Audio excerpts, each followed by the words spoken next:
이번 이야기는 정다희 아나운서가 준비하셨죠? 네. 여러분은 근데 살면서 나 자신을 위해서 이거 하나만은 절대 포기할 수 없다. 건강. 커리어. 커리어, 네.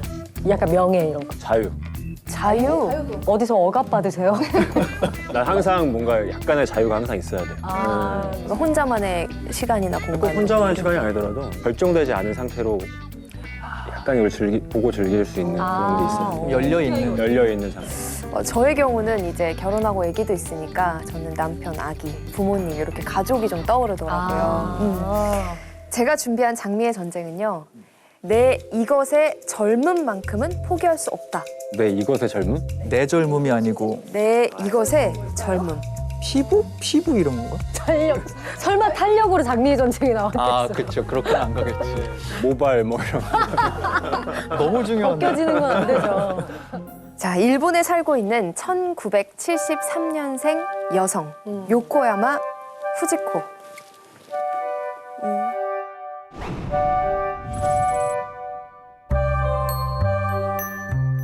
후지코는 홀어머니 밑에서 자라면서 굉장히 불우한 어린 시절을 보냈어요. 그래서 하루빨리 집에서 벗어나고 싶었고 19살이 되던 해에 결혼을 감행하게 됩니다. 너무 일찍 굉장히 했다. 어린 나이죠. 19살 결혼은 할 수는 있지만 진짜 벗어나려는 마음에 결혼을 하는 경우에 이건 도피잖아요. 그렇죠. 조금 안 좋은 결과가 가는 일들이 많았었던 것 같은데 좀 불안은 하네요. 좀 그랬어요. 그러니까 후지코가 특히나 결혼을 하고 아이를 또 바로 임신을 하게 되면서 항상 이렇게 집 안에서만 생활하는 게 너무 답답하고 갇혀 지낸다고 느껴졌던 거죠. 그래서 후지코는 결혼은 아무래도 나와 맞지 않는 것 같다 라면서 1년 만에 남편에게 이혼을 통보하게 됩니다. 빨리 하는 게 낫긴 낫죠. 그렇다면 하루라도. 본인 입장에서 헤어지려면. 근데 이게 또 어쨌든 도망치는 걸 선택을 한 건데 그렇죠. 어떻게 보면 양육하려고 할지 잘 모르겠는데 아이는 어떻게 됐어요? 처음에 당연히 아이는 자기가 안 키우겠다고 생각을 했었는데 친정 엄마가 그래도 아이는 엄마와 함께 있어야 한다라는 말에 한번 키워보자 라는 생각으로 아이를 키우게 됩니다. 근데 이제 이렇게 좀 어린 나이에 이혼을 했고 또 아이까지 데리고 왔는데 아이를 잘 키우긴 했나요? 여차저차해서 아이가 어쨌든 중학교 이제 졸업식을 앞두게 돼요. 오. 그리고 그 졸업식 날 심장이 멎을 듯한 경험을 하게 됩니다. 아이의 졸업식장에서. 네. 사고 쳤구나. 여자친구가 아기를 하나 안고 와가지고 뭐 그럴 수 있잖아. 갑자기 할머니가 그걸 돼서. 굳이 졸업식장에 할머니, 내 할머니예요. 니네 아빠 졸업식. 심지어 멋질 것 같아. 오늘은 인사드릴 때가 된 것 같아서. 뭐죠? 거기서 자신의 이상형과 굉장히 가까운 한 남성을 보게 돼요. 어쨌든 뭐 지금 돌싱이고. 그쵸, 그쵸. 그럴 수 있지. 같은 학부모 아닐까요? 가난 남자가 유부남 아니면 저기야. 뭐 선생님 아니면 학부형. 네, 근데 심장이 멎을 만한 사건일 것 같아요. 네, 이 남자가 후지코가 절대로 다가갈 수 없는, 접근해서는 안 되는 그런 사람이었어요. 교장 선생님인가? 아니, 뭐 싱글이면 만날 수 있잖아요. 싱글이면 뭐. 그러니까 뭐 학생 여러분 이러고 있는데. 어쨌든 그건 나중에 제가 알려드리고 네. 이루어질 수 없는 사랑이다라고 판단을 하고 그저 마음에만 일단 묻어둡니다. 자, 그리고 후지코는 이제 하나뿐인 아들과 잘 살아보겠다며 근처에 바를 하나 오픈을 해요. 술집을 오픈을 해서 장사를 시작합니다. 어느 정도 엄마니까 이제 나이도 있고 철이 좀 들었겠네요. 자, 그녀가 바를 연 지 3년째 되던 어느 날 한 남성이 그 바에 찾아오게 됩니다. 그의 이름은 요코야마 요시키.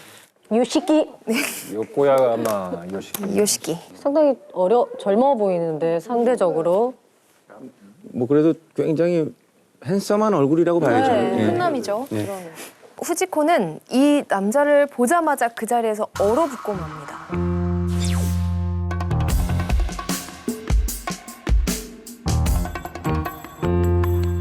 삼 년 전에 아들의 중학교 졸업식에서 봤던 바로 그 남자가 바에 나타난 거예요. 완전 운명 아니에요? 3년 동안 짝사랑했던 사람이 찾아온 거잖아요. 그렇지. 운명이지. 자, 그날 이후 3년 동안 마음에만 품어왔던 이상형의 남성을 만난 후지코는 마치 그 3년 전 만났던 첫 만남이 어제의 일이었던 것처럼 항상 설레는 날을 보냅니다. 사랑에 빠졌네. 네, 근데 이제 후지코만 그랬던 게 아니고요. 이 요시키도 매일매일 그 바에 찾아와서 술잔을 기울이곤 했다고 해요. 서로 반했네요. 예. 네. 후지코도 비슷한 생각을 했어요. 이렇게 매일 찾아오는 요시키를 보고 이 마음이 나만 있는 건 아닌가 보다. 요시키도 나에게 관심이 있나 보다 하고 3년 동안 꽁꽁 감춰왔던 나의 마음은 이렇다. 고백을 합니다. 다행히 이제 나도 3년 전에 나도 첫눈에 반했었다. 라고 고백을 하게 됩니다. 남자도. 3년 전에 남자도? 3년 전에 똑같이 서로 첫눈에 반했던 거였어요. 아니 근데 3년 전에는 고백을 할 수 없는 다가갈 수 없는 존재였다고 하는데 네. 자, 놀라지 마세요. 당시 17살이었던 자신의 아들의 친구, 당시 중학생을 보고 아까 말이 첫눈에 반했던 17살이지, 그러니까 중학생을 보고 반했다. 중3이잖아. 중3을 보고 만 반했던 15세. 거죠. 후지코의 아들이고요. 이 둘은 중학교 동창. 아들 친구랑. 이게 이제 아들. 아니 이미 요시키가 중3이었을 때 엄마가 보고 반했다라는 건 도저히 이해할 수 있는 방법이 밤톨머리 같은 거에다가 완전 와. 볼살. 그러니까 이 후지코도 아무리 사랑 앞에 편견이 없다 하지만 그래도 미성년자인 남자에게 차마 접근할 수는 없었던 거죠. 그 저기 네. 양심은 있네요. 예. 후지코가. 근데 여기서 하나 짚고 넘어가야 되는 예. 건 이 아들이 되게 곤란해졌단 말이에요. 후지코의 아들은 처음에 요시키한테 고마워했대요. 우리 고마워했다고? 엄마 이 장사 이렇게 도와주는구나. 굳이 또 친구 엄마가 가게 한다고 친구죠. 와서 이렇게 맨날 술 사주네. 팔아주니까. 그래서 그냥 처음에는 고마웠대요. 네네. 그리고 이 요시키와 후지코가 또 이제 비밀 연애를 했어요. 알리지 않고. 그러다가 네. 우리 결혼한다. 결혼 소식을 결혼까지? 알리게 됩니다. 아들 참 뭐 쉽지 얼마나 않았겠다. 놀랐을까. 아들이 이제 두 사람의 결혼 소식을 듣고 네. 아들은 물론이고 이 요시키의 부모님도 그렇게 나이 많은 여자 무슨 결혼이냐 하면서 앞다퉈서 반대를 했다고 해요. 아니 근데 이게 아들이 네. 야 요시키 네가 이름값 한다. 그럼 네가 내 아빠야? 그치, 결혼하면 그쵸. 이 아이 입장에서는 이거 진짜 완전 납득이 안 되죠 사실. 이거는 삐뚤어질 수밖에 진짜 없는 이해가 안 상황이지. 돼. 이렇게 주변의 반대에도 불구하고 둘은 결혼을 하게 됩니다. 우리도 여기서 이렇게 반대하는데. 모르는 사람들인데도 불편함이 있잖아, 계속. 심각한데 이거. 와, 결혼했어. 이렇게 결혼을 합니다. 어떻게 생겼어요? 이 둘은 정말 정신없이 사랑하는 나날들을 보냅니다. 남자 20살의 사랑은 어마어마하죠. 이 후지코가 아침잠이 되게 많았대요. 그래서 항상 아침 상을 미리 남편이 차려주고 그리고 집에 오면은 막 전신 오일 마사지까지. 이야. 정말 스위트한 그런 남편이었대요. 네네. 근데 뭐 우리가 계속 염려하고 계시지만 아들 입장에서 이게 사실 쉽지 않거든요. 왜냐하면은 그 자기 여동생만 내 친구가 만나도 그죠. 싫은 게 남자들이란 말이에요. 자기 엄마를 만났으니. 아들이 정말 대단한 게 네. 그렇게 둘이 결혼을 하고 1년 뒤에 그 요시키를 아버지라고 불러요. 야 대인배죠, 대인배. 엄청나다. 동갑인데. 그래도 진짜 네, 동갑인데 아버지. 아니 그리고 일본에서 아버지라는 말이 거의 뭐 그러니까 왕처럼 우리가 인지를 하는 거랑 같은 느낌으로. 그러니까 아마 엄마를 봐서 그러지 않았을까요? 엄마가 이렇게 사랑하는 남자고. 아들의 그릇두가 굉장히 큰 거기도 하고. 네. 그러니까 어쨌든 뭐 그렇다면 이제 둘의 문제는 아무 문제 없이 그냥 사랑만 하면 되겠네요. 그렇게 사랑만 가득할 것 같았던 이 둘의 결혼 생활도 5년 차가 되던 어느 날 불행의 그림자가 들이오게 됩니다. 네. 이거 헤어지면 안 되는데. 그러니까 요시키가 어느 때와 마찬가지로 아내가 일하는 그 바에서 네. 술을 마시고 아내 퇴근 전에 먼저 이제 집에 가서 있겠다. 네. 집에 도착하면 연락할게라는 말을 남기고 바에서 나와요. 근데 한참을 기다려도 남편이 전화가 안 오는 거예요. 그리고 후지코가 전화를 해봐도 심지어 받지를 않아요. 요시키가. 네. 집에 간다고 하고 나갔는데. 예. 그래도 이렇게 연락이 안 되는 남편이 아닌데 뭔가 좀 이상하잖아요, 후지코도. 그래서 아들에게 전화를 걸어서 아버지가 잘 도착했는지 요시키가 잘 왔는지 좀 확인을 해달라고 말을 해요. 그래서 아들은 엄마가 걱정하시니까 찾아 나섭니다. 일단 집에는 없었고 집 근처 주차장에서 요시키의 차를 발견을 해요. 네. 어디 가지 그리고 않았네. 차 문을 열고 차 내부를 확인한 순간 아들은 깜짝 놀랄 수밖에 없어요. 왜? 요시키의 뭐 외도 현장인가요? 불륜? 다른 여자 생겼나요? 차 문을 열었을 때 네. 이미 숨을 거둔 상태였습니다.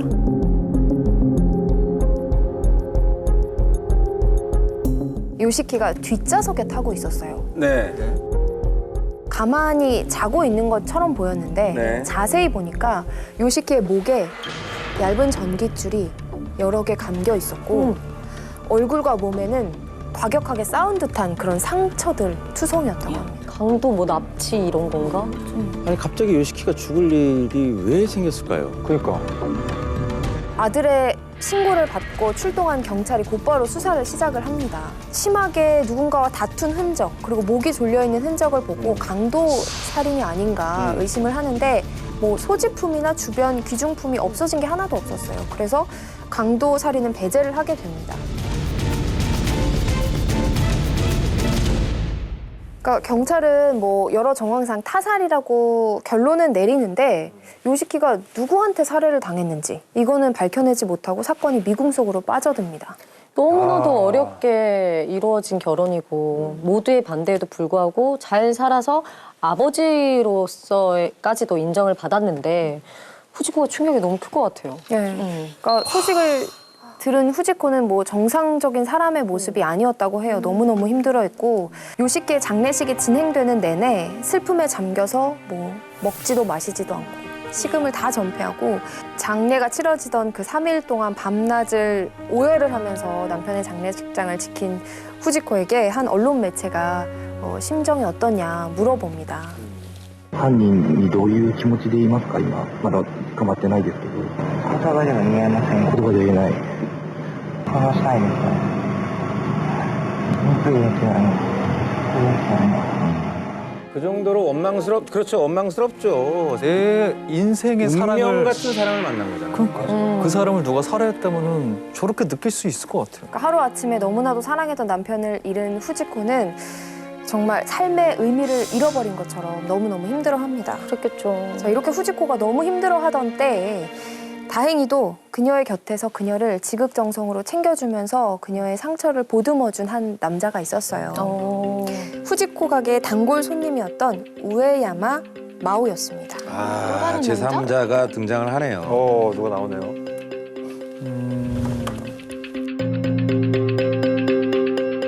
이 우에야마는 후지코 요시키 부부와 절친이었어요. 굉장히 친한 사이였고 시간이 날 때마다 같이 술도 먹고 했던 그런 사이였어요. 요시키와 함께한 추억이 우에야마에게도 있잖아요. 네. 그래서 후지코를 위로해주기 위해서 그녀와 자주 술을 마셨고 우리 셋이 함께했던 과거를 회상하면서 그렇게 요시키를 추모했습니다. 자, 그런데 큰 시련을 겪고 마음이 지금 후지코가 굉장히 약해져 있는 상태잖아요. 옆에서 누군가가 이렇게 자꾸 위로를 해주고 함께 있어주면 그 사람에게 또 마음이 가게 돼 있잖아요. 그래서 그에게도 흔들리기 시작합니다. 그리고 그 와중에 또 짧은 시간에 우에야마와 사랑에 빠지게 되죠. 아니 근데 그 짧은 시간에 또 사랑을 하네요.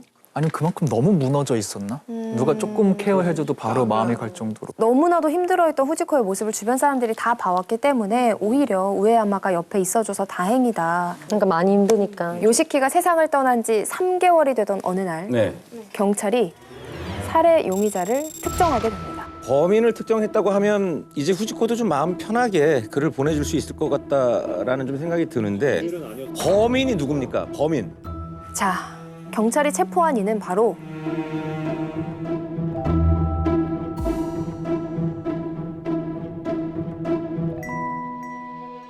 후지코와 우에야마였습니다. 이게 용의 선상이 아니면 확실하게 지금 니네가 범인이 맞다 이러고 잡은 거예요. 경찰이 범인이 맞다. 아이고. 어떻게 범인으로 특정한 거예요? 그러니까 주변 사람들은 요시키가 죽고 나서 이 둘이 만났다고 생각을 했는데 사실은 요시키가 죽기 이전부터 후지코와 우에야마는 불륜을 저지르고 있었던 거예요. 근데 이게 앞에 빌드업들이 워낙 또 알콩달콩해서 그런지 너무 배신감이 크게 오는 게 우리는 그 장례식장 영상과 사진도 봤잖아요. 그렇게 수척해진 모습이었는데 사실은 범인이었고 이미 그 전에 불륜도 있었고. 더 충격적인 게 이 후지코가 요시키를 만나기 이전에, 그러니까 그 첫 결혼을 하고 이혼을 하고 나서 요시키를 만나는 동안 틈이 있었잖아요. 그 전에도 수많은 남성들과 짧은 연애를 계속 해왔었고 심지어 결혼과 이혼도 수차례 반복을 했었다고 해요. 아 그래? 네. 결혼을 많이 했었어요? 한 번 이혼한 게 아니었어요. 요시키도 알았을 텐데. 요시킨 다 상관없었지. 이미 친구 엄마인데. 그녀가 지금까지 만났던 남자들을 쭉 정리를 해봤습니다. 한번 보시죠. 엄청 많은 거 보네. 오 너무 많은데. 19살 때 첫 번째 남편을 만났고요. 1년 만에 저 이혼을 얘기만 했죠. 알고 있잖아요. 네. 아, 요시키가 5번째 남편이었어. 이러면 한 2, 3년에 한 번씩 계속. 만난 거면은 괜찮은데 결혼인 거잖아요. 왜 결혼을 저렇게 하는 거야? 그리고 지금 저 물음표들이 뭔지 궁금하시죠? 네. 물음표는 이 뭐죠? 남자들의 공통점이 있어요. 앞에 큰 제목에 대한 어떤 20년이 넘도록 후지코가 고수해온 단 하나의 조건, 바로 이거였습니다.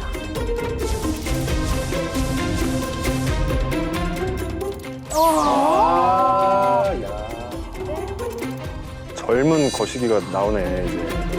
모두 20대였던 거죠. 야, 20대를 되게 좋아했나 보다. 아니 뭐 이거는 근데 결혼을 계속 반복하는 게 너무 신기하네. 그렇죠. 아니 그래 새 남자가 생기면 늘 그랬듯이 이별을 하면 되는데 왜 두 사람은 요시키를 죽인 거죠?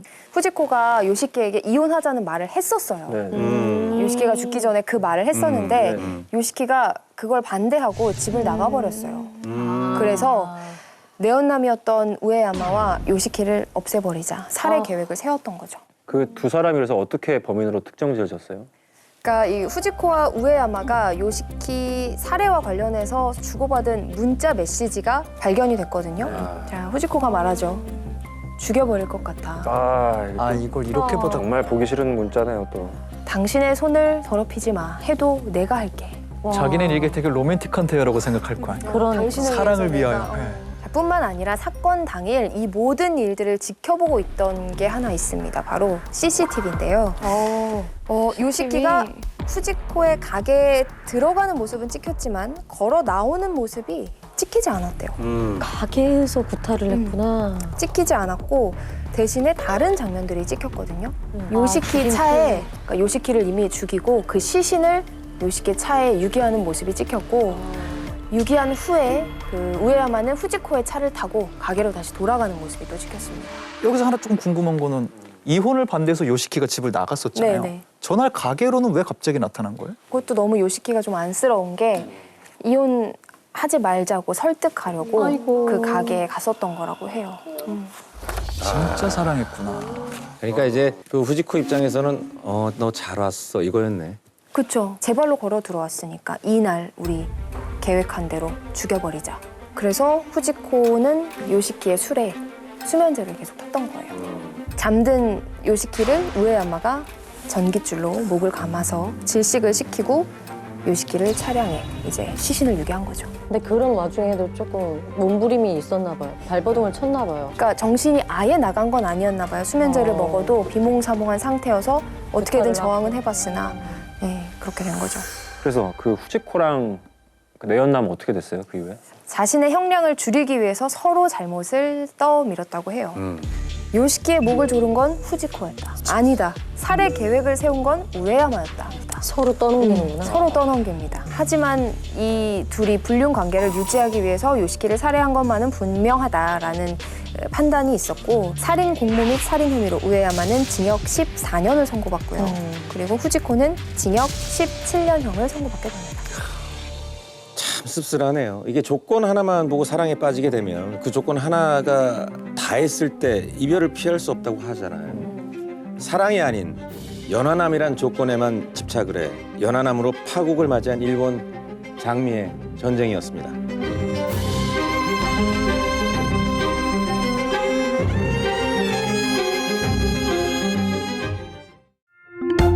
모두의 즐거움 MBC EVERYONE